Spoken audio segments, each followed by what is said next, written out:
Morning. It's nice to be able to say hello to you. Believe it or not, I have been thinking about you. I have been in constant contact with many of you, and so I know that you've been busy and hard at work getting ready for this new July intake, this large intake that we are anticipating. So I feel a little bit guilty about not being able to help out a little bit more. As you can see, we're having a beautiful day here in Ontario, and since I've arrived, I've been getting a lot of credit for actually bringing that unseasonably warm weather from Malaysia to here. And it's been just so nice to spend time with family and friends. It's been quite rejuvenating, actually. I have been working a little bit too. Last week, I went to an amazing conference on cooperative learning and on instructional strategies for the 5 memory systems of the brain. That was in Toronto, and I can't wait to share some of the new learnings with you. It was an amazing conference, as I said. It's an exciting time for us too at Taylor's College, and there are lots of new initiatives that we are embarking on that will, I think, really benefit students. And I know that it's difficult to adjust to many of the changes that are required in your practice to bring about these initiatives. And that's part of the reason for me wanting to address you today, is just so that I could encourage you along. Change is always difficult, and I think that you'll agree with me, though, that it's absolutely necessary if we're going to meet the needs and demands of the 21st century learner who we are serving. And I just want to emphasize, that's, well, it sounds like a cliche, 21st century learner. We've been hearing that so much that it does sound like a cliche, but it is the case that our students really are different than the students that we actually were or that we're used to teaching.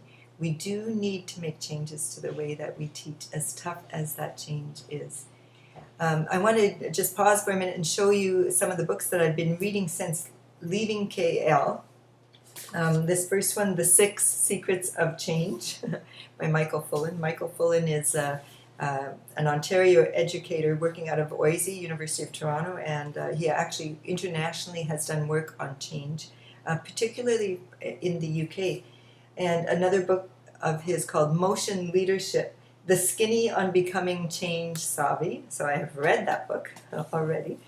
And another one called 21st Century Skills, Learning for Life in Our Times. And another one that is just silly. It's called Silly Sports and Goofy Games. And that book actually I've had for quite a while, and I've used it quite a bit in my teacher training and so on. And so I can't wait to share some of those games with you. But there is a common theme to all of those books, and that theme is change. And it's not just about discussing change, but because that's the easy part, right? It's about getting into change. So I thought maybe I would make the theme of this short little introduction to your staff meeting about change. And so I have a 4-question exercise that came from that book on 21st century skills. So this exercise, Merali, I'm going to need some of your help here, because you might want to pause the video at certain points. I'll tell you when, just so we can take some time to reflect. So 4 questions from that 21st century skills book. So first of all, imagine that you have a child, a grandchild, such as my granddaughter, a niece, a nephew, or a friend's child who you care deeply about. And this child is starting kindergarten right now. Okay, so imagine that. And ask yourself the first question: what will the world be like 20 or so years from now when that child has left school and is out in the world? What will the world be like 20 years from now? So in thinking about this, you might want to think about what life was like 20 years ago and all the changes that you've seen in the last 20 years. Then imagine, well, what will happen in the next 20 years? What are those changes? So think.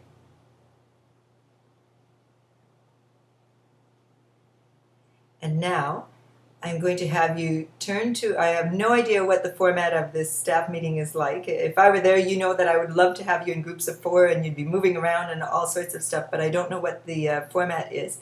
So I would ask that Merali perhaps will pause this video, and that you would turn to a person near you, your shoulder partner perhaps, and you would discuss, just take 30 seconds, 15 seconds each, say, to discuss the changes that will take place in the next 20 years and what that child entering kindergarten today will face 20 years from now. So 30 seconds to do that.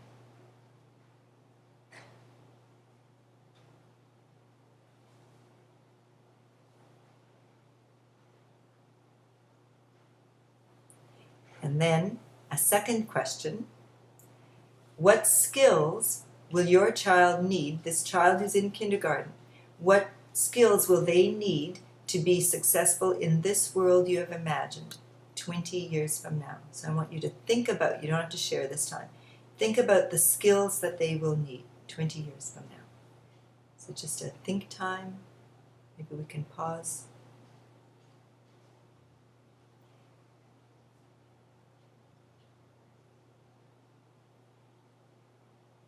And a third question. Think about your own life now and the times when you were really learning so much and so deeply that you would say that these were peak learning experiences of your life. So I want you to think about those times and to think about the conditions that made your high performance learning experience so powerful. So for example, for me, a peak learning experience came when I was doing something. When I was in university, in my undergrad, taking math courses, I had peak learning experiences when I was solving huge math problems. I can remember the notebook that I had for a math problem, and I would just be writing away. Sometimes it would take 3 or 4 pages of that notebook to solve a problem. And it just was such a great feeling to actually solve the problem after all that work. Some of them were so challenging, so difficult. But the fact that I did it on my own, and I could look back on 3 or 4 pages of work, it just was, I will never forget that learning.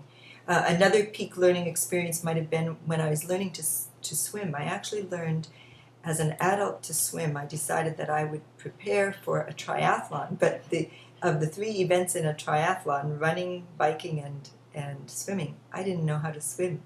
So I signed up for a triathlon about 8 months before the triathlon and I learned basically how to swim within those 8 months. And I did it by doing, by practicing and so on. So now you think about similar experiences in your life where you were in a peak learning situation. What were the conditions that made that learning experience so powerful? Think about that on your own.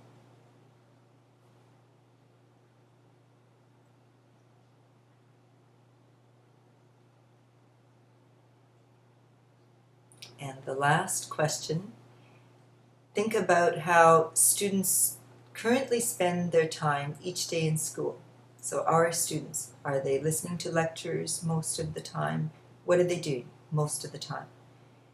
Now, what would learning be like if it were designed around your answers to those first 3 questions? What would that learning be like? How would it be different?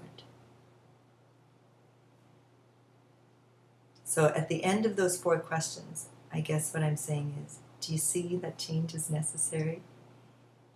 And that may have been the easy part, just talking about it, but we have to think now about how do we go about changing the way that we do things.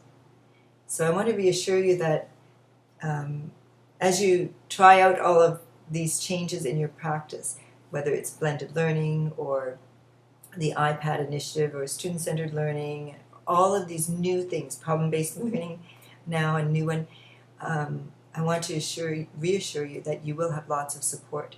Look around you. In this group, there are many people who right now are leaders in the changes. Some who have been using the iPad effectively, some who have been using group work effectively in their classes, some who have been using blended learning. There are people that we can turn to help us adjust. Of course, the admin team will help you too. I can't wait to get back there to help you. But the most important thing right now is that you are open to those changes and that you start someplace. That you think about where you are and where you need to be. So I do hope that you're open to the changes. what I was going to suggest too is that you do a little self-assessment here. For example, in blended learning, where would you be, say, on a scale of 1 to 10? Are you relying on others in your department to change while you sit back and watch what happens? Well, that might be a 0 or a 1. Or will you continue doing things the same way? If you're doing group work, maybe you think that's blended learning. It's not, by the way, but that alone isn't blended learning. But maybe you're thinking what you do is just fine and it kind of fits some of the criteria that you've imagined. So where are you? Well, I would say that's maybe only at a 1 or a 2. And or have you moved further along, or have you determined in your own mind what blended learning is, and how it can look for you with your students, and the kind of things that you need to do to get them there? That might get you to a 5.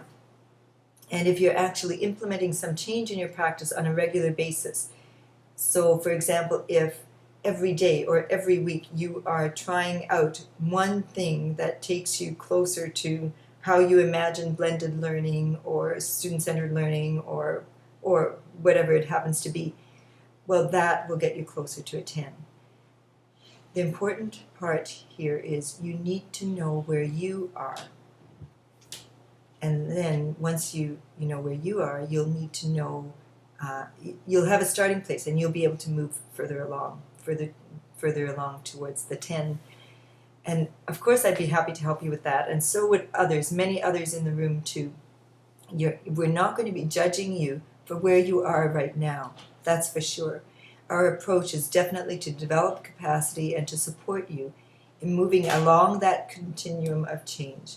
Our focus is on the support, but it starts with you. So determine where you are and where you need to be, and then start. And we'll be with you every step of the way. So I want to wish you a productive staff meeting. I know that you have lots to talk about and lots of planning to do. I'm looking forward to seeing you all again in a few weeks. Feel free to email me at any time. I'm always at the end of an email, honestly. I might have my granddaughter on my lap, but I'll certainly be able to read my emails and respond to you. I'll see you in a few weeks. Good luck. Bye-bye.